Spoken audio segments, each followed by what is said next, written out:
Hi guys. ஆமாங்க, title அதுதான், தற்குறிஸ் of Tamil Nadu. யாரெல்லாம் தற்குறி தெரியுங்களா?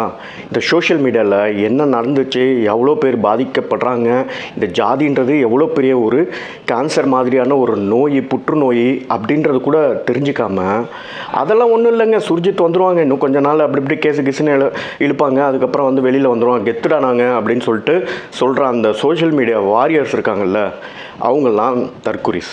சரி, வேறு யார் தற்குறிஸு? அதாவது என்ன நடந்துச்சுன்றதை வந்து உண்மையாக சொல்லணுன்றதை விட்டுட்டு ஏதாச்சும் ஒன்று சொல்லி நம்ம யூடியூப் சேனல்லையோ நம்ம டிவி சேனல்லையோ வந்து டிஆர்பி ரேட்டிங்ஸில் ஹையில் கொண்டாடணும்னு நினச்சிட்டு கண்டமேனிக்க, அதாவது அந்த பொண்ணு வந்து நான் காதலிக்க இல்லை அப்படின்னு சொன்னாங்களான்றதே வந்து இன்னும் கன்ஃபார்ம் ஆகலை.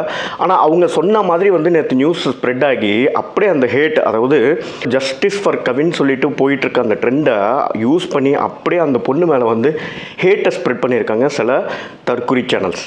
நான் ஏற்கனவே பல வாட்டி சொல்லியிருக்கேன், நம்ம தமிழ் மீடியாவில் இருக்கிற சேனல்ஸ் வந்து எல்லாருமே எச்சத்தனத்தின் ஒரு உச்சத்தில் தான் வந்து வேலை செய்வாங்க. சாவு வீட்டில் கூட வந்து எப்படிடா நம்ம வந்து டிஆர்பி இன்க்ரீஸ் பண்ணும் அப்படின்றது தான் வந்து யோசிப்பாங்க. வேறு யார் தற்குறின்னு சொல்லலாம்? சில பேர் இருக்காங்க, அதாவது தமிழ்நாட்டில் என்ன நடந்தாலும் அப்படியே அமுக்கிக்கிட்டு இருப்பாங்க. ஆனால் ஒரு வேளை இந்த பட்டியலின சமூகத்தில் ஏதாச்சும் ஒன்று நடந்துச்சுன்னா ஐயோ ஒடுக்கப்படுறான், ஐயோ தடுக்கப்படுறோம் அப்படின்னு சொல்லிட்டு வருவாங்க. குறிப்பாக சினிமா இண்டஸ்ட்ரியிலேருந்து 2 பேர் இருக்காங்க. தற்குறி நம்பர் 1 யாருன்னு பார்த்தீங்கன்னா ரஞ்சித். தற்குறி நம்பர் 2 யாருன்னு பார்த்தீங்கன்னா மாரி செல்வராஜ். இவங்க இதுக்கு முன்னாடி வந்து தமிழ்நாடே கொதிச்சுக்கிட்டு இருந்தது, இந்த அஜித்ன்ற ஒருத்தர் அழைச்சிட்டு போயிட்டு போலீஸ் கில் பண்ணிட்டாங்கன்னா அதுக்கு எதுவுமே வாய் திறக்கல, உடனே வந்துட்டாங்க இந்த இஷ்யூக்கு.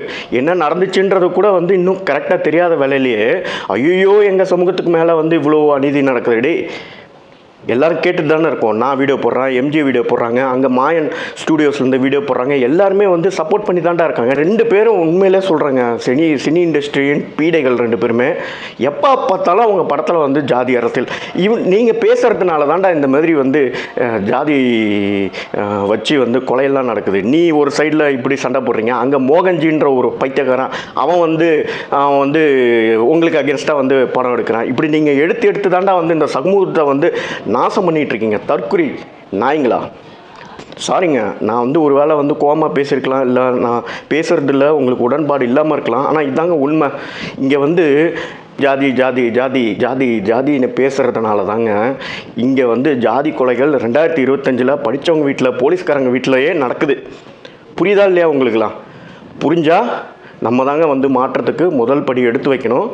நான் ஜஸ்டிஃபைலாம் பண்ணல, பட் ஆனால் ஏண்டா அப்படி வந்துட்டு தெரிலங்க, எப்படி ரியாக்ட் பண்ணணும்னு தெரில. பை.